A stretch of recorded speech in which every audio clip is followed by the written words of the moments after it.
Tonight on Let It Rip. In Washington, there is a large fire at the Pentagon. The Pentagon has been evacuated. And there, as you can see, perhaps the second tower, the front tower, the top portion of which is collapsing. It's been 20 years since the deadliest terror attacks in U.S. history. 9/11 changed the world as we knew it. Tonight, we look back at what happened and look forward at what could be coming.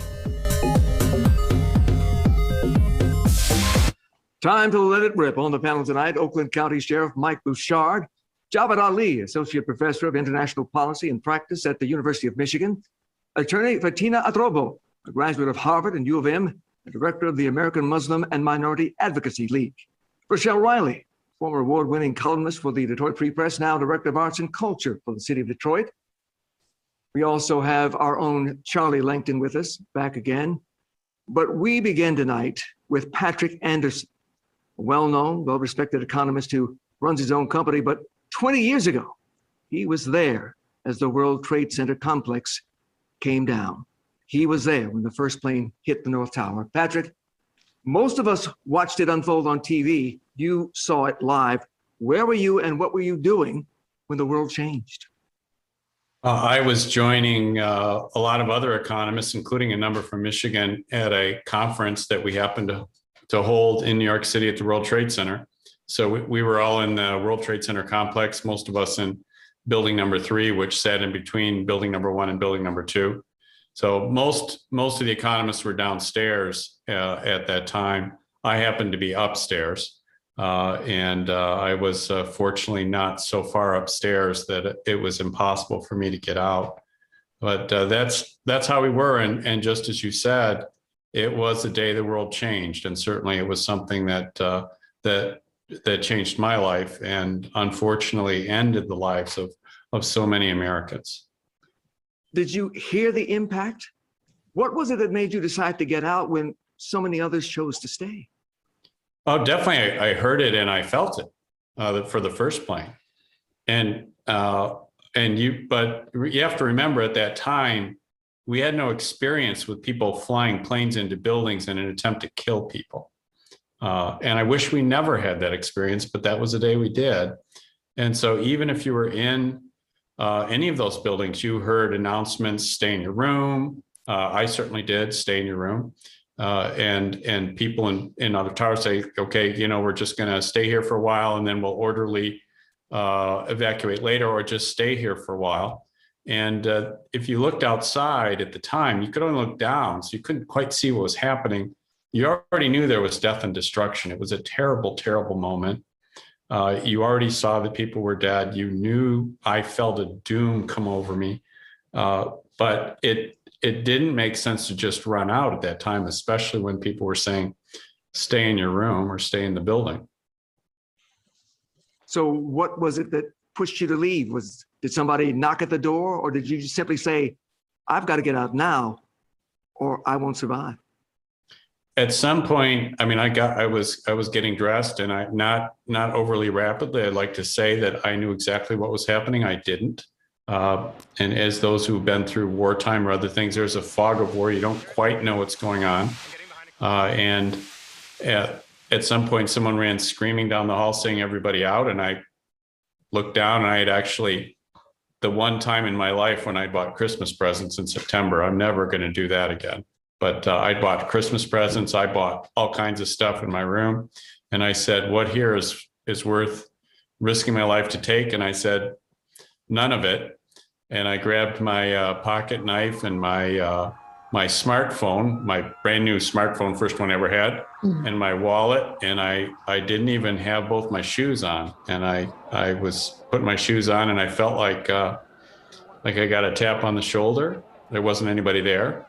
So you can think whatever you want to think about whether that was an angel or not, but I felt it, and I thought that said, leave now or you will not leave alive. And so I did. Well, thankfully you did survive. But Charlie, you also have a connection to 9/11. One of your relatives did not survive that day. My second cousin was in one of the towers. She had just been married 4 months ago. Her husband was in the other tower. He worked there. And she had a breakfast meeting and the tower was hit. And she was on the top of the tower. She knew something was going on. She made a call to her husband, and then another call, and then nothing. This was a second cousin. I remember that we didn't get the word until the day after. We didn't know what happened. We didn't know where she was. And the worst thing about it is that my cousin saw the tower that she was in collapse. There was nothing he could do. And my mother and my whole family, we have a lot of, they're from New York. There was just nothing they could do. And even now, 20 years later, he still thinks about that day. And, you know, what could he have done? Which was nothing, but you never forget that. It was scary. It was just scary. And what do? You don't forget that. Well, Sheriff Bouchard, as a first responder, it's your duty to run toward trouble while the rest of us try to get away. Of the nearly 3,000 people who were killed that day, 344 were firefighters, 71 were police officers who died there. You may not have known them by name, but I know the tragedy hits you very hard.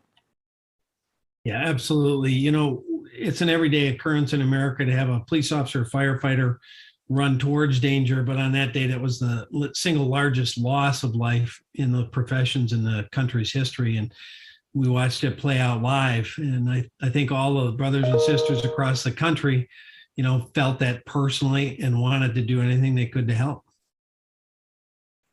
And Rochelle, 9/11 was also your first anniversary with the Detroit Free Press. What should have been a celebration quickly turned into shock. Well, I can tell you, I remember every moment from about 8:30 until about 9:20. Mm-hmm. I was wearing all black because it was slimming, and my daughter was at school, and I was trying to figure out how many people were going to go to lunch. We were going to have this lunch meeting just to say I've been here a year.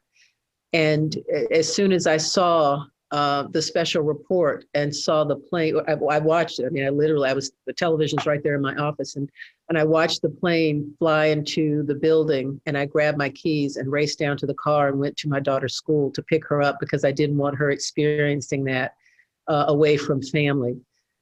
We talk all the time about gifts that keep on giving. This is the tragedy that keeps on hurting. You know, we had the reports just 4 days ago of all the first responders who are continuing to pass away because of their work on the pile and all of that rubble.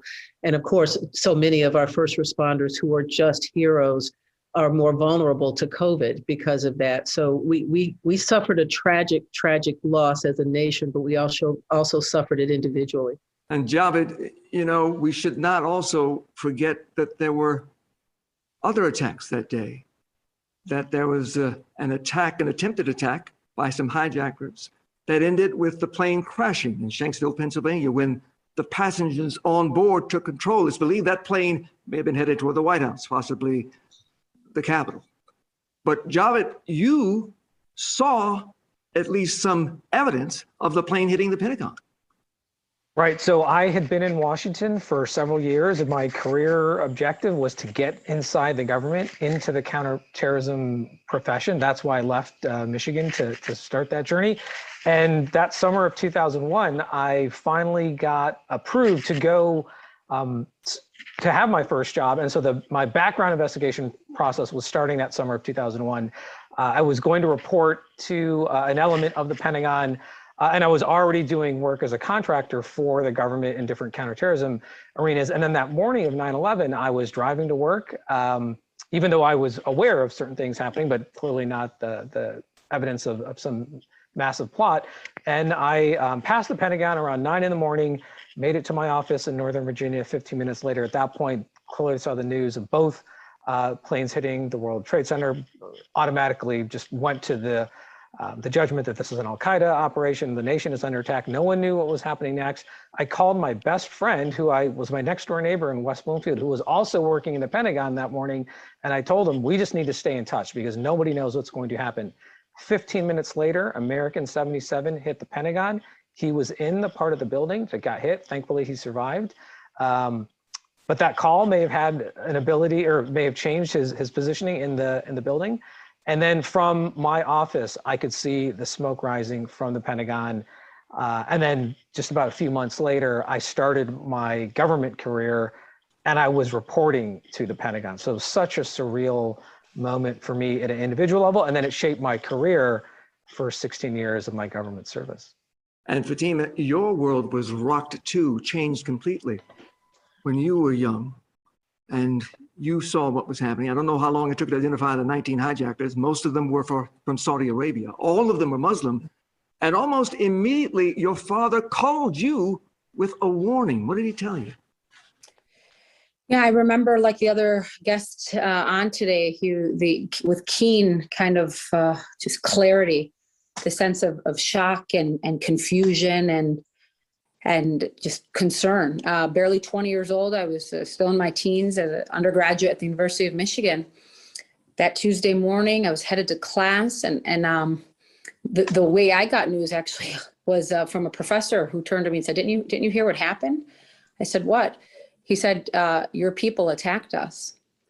And that really was just one of several incidents over the last kind of 20 years that I've personally experienced in the area of Islamophobia, being cast as the enemy from fear and suspicion and blame. And it's taken different folds and different lenses against the American Muslim community. My story is just one of many. So to say that 9/11 really permanently changed the trajectory of the American Muslim experience is really not an understatement. The stories of harassment and discrimination and stereotype from, the kind of overt political conversation that had no business being in an interview, for instance, the probing in an interview question for employment, to something as overt as, why do you wear that on your head? Or tell me about your name, Mohammed. And those of us at the forefront of this type of work, like I said, the stories are countless. So for me, 20 years later, looking at this, the question then becomes, are we better off in these areas that are really shameful in terms of what we did as a community and as a country, in terms of casting blame against the American Muslim community? And I think it's two levels. One, Hugh, the ugly stories I just told, where American Muslims were viewed as suspicious and automatically to blame from people who were just saying that they were Muslim, right? We didn't even know what the story was going to unfold yet. But that man that morning was sure to look at me, a covered Muslim woman, and say that to me with conviction and anger. But then there's the other story, Hugh, which was the community of Americans who reached out to people like me on that campus that day, the students who within hours put together a vigil both to mourn the loss and the losses that we continue to hear about, but to also stand in solidarity with Muslims and their neighbors and the people that they had dormed with and communities. So really kind of two levels of reflection for me as an American Muslim lawyer in this business of civil rights and topics that each of your guests discussed 20 years, a lot to absorb. Well, all of you have important emotional stories that we needed to hear. That's it for this first segment panel, but we've looked back now, 20 years ago. But how does 9/11 still affect us today? And what do you see as the future? That and more as Let It Rip continues.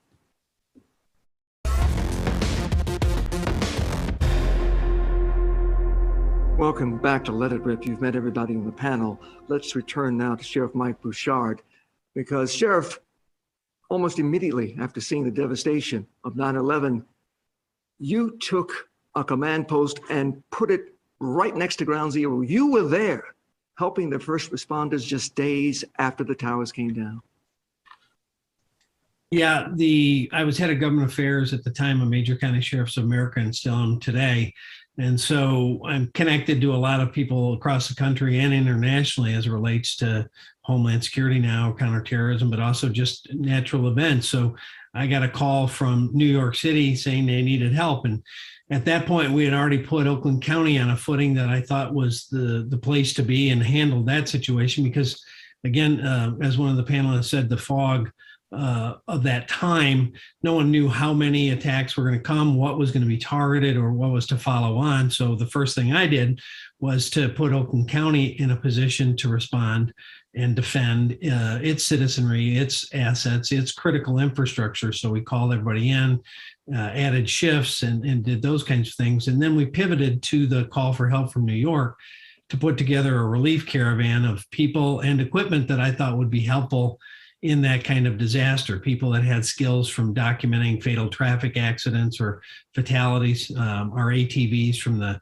park patrol, so we could get across debris if we needed to, and things that I thought would be helpful in that moment at ground zero when we arrived. And turns out, we had the right people with us, and we were right there to help and do anything we could. And that's one of the blessings of being in public safety, is the whole world, certainly in America, wanted to help. And to the other point, it was the worst day. I think we saw the worst of humanity on that day, but we also saw the best of humanity. Before we left for New York City, I said something to your station, that I didn't know what people would need when I got there, but probably flashlights, water, and batteries, since there was no power for blocks and blocks around ground zero. And I had barely finished the interview, and people were lined up patiently all the way out to Telegraph Road, all face, all colors, all backgrounds, doing whatever they could to help. They didn't care. We were all Americans. And that's the thing I really sorely missed the most from that day today, is that feeling that together we can accomplish amazing things, and together we support each other in the worst of times. And Rochelle, I think that's something that we tend to forget 20 years later.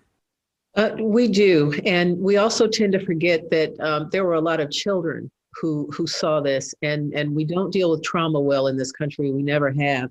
We're now dealing with a second trauma with this pandemic, and you've got kids who weren't born when 9/11 happened, who are seeing this history. If we don't teach them that the right way and help them to understand that, they're going to have the wrong idea about their neighbors. They're going to have a fear that we're not dealing with. So I'm really hoping that as we continue to experience whatever the trauma is, that we just remember the kids and how to make sure that we're taking care of them.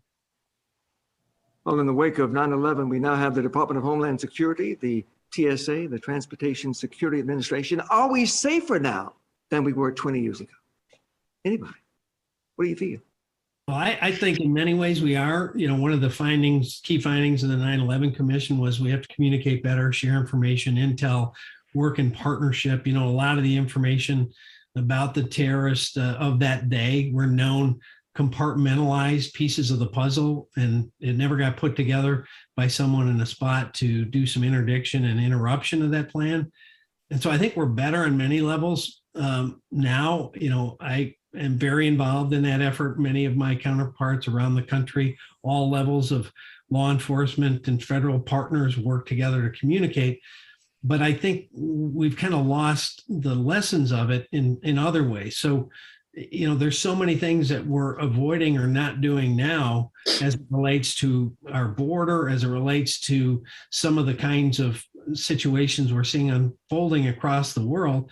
And I think, we become complacent, and in public safety or in the military, complacency always has bad outcome.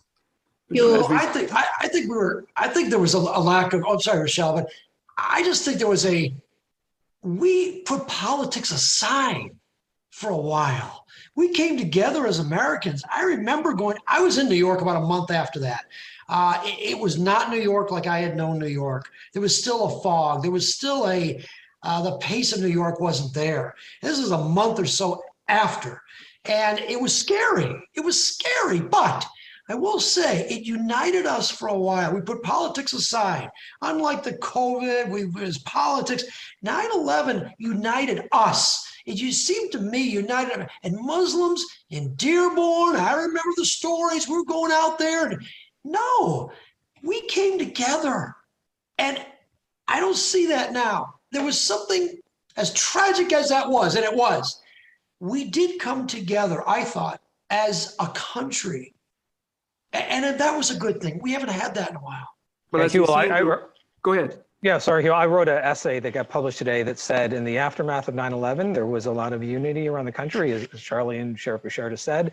and for all the right reasons. But as the last 20 years have unfolded, we've become more politically polarized. We've come further apart at the seams. And now with this very changing threat landscape, still with an international threat, but now a very pronounced domestic terrorism threat here in the country, we are so far apart politically. We can't find common ground to come up with practical solutions to deal with the threats that are staring us in front of our face. And that is what troubles me the most as a counterterrorism person, is that the threats are high and the threats are real, and they are here inside the US. And yet because of the political dialogue and the way we are so divided in the us versus them camp, I'm afraid this domestic terrorism threat is going to get far, far worse before it gets better, because we can't find common ground for solutions right now. Mike Bouchard is rarely wrong. We are safer globally. We are not safer domestically. So I'm so glad that Mr. Ali is mentioning that, because when there's a common enemy outside our borders, then we do unite and we can see something. We're not able to see all of this hate that's permeating the country right now, and it is a worse problem and a more dangerous problem. Are we more accepting of each other now than before? Or are we now in a perpetual war of the Western world against fanatical Islam? Or is that a boogeyman? Is that the wrong enemy? Or have we evolved to a position where we can see people as individuals? I don't know.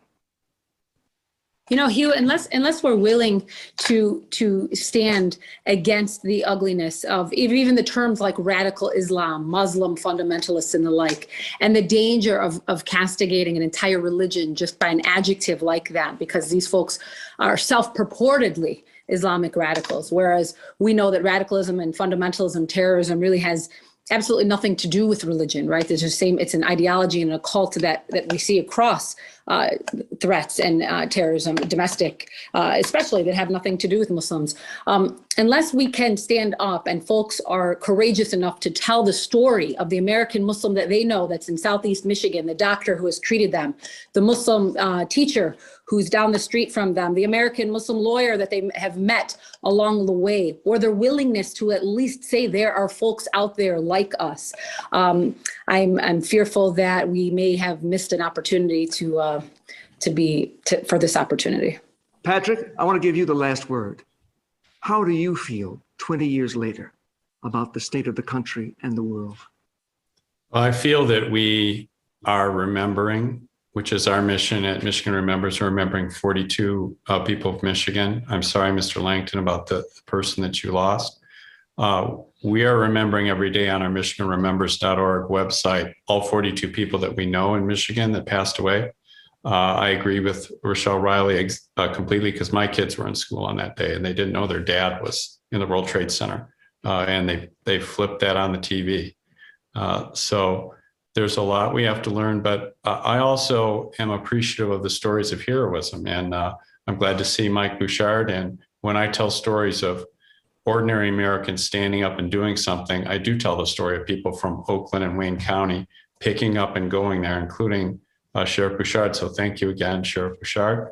And I think in many ways, America has confronted the evil that faced us, and I do believe it was evil that we faced, and we weren't defeated. So when I talk on September 11th, I'm going to talk at the Wayne County First Responders Memorial. I'm not going to talk as a defeated American. I'm going to talk as somebody who saw the loss, who felt the tragedy, but is proud of my country, and I'm happy of all the Americans, including all the ones that we mentioned here today, including my coworkers of different faiths and the people that have joined me with Michigan Remembers. I think America is not defeated. We lost so many people that day, but we didn't lose our character. So I'm optimistic, and I was given a second half of life, but I really hope that America continues to be what it is, and that we overcome again this kind of attack on our character and on our way of life. Well, you are all extraordinary Americans, and we appreciate your comments. Stay with us. We can do this if we work together. Thanks for watching. Let it rip.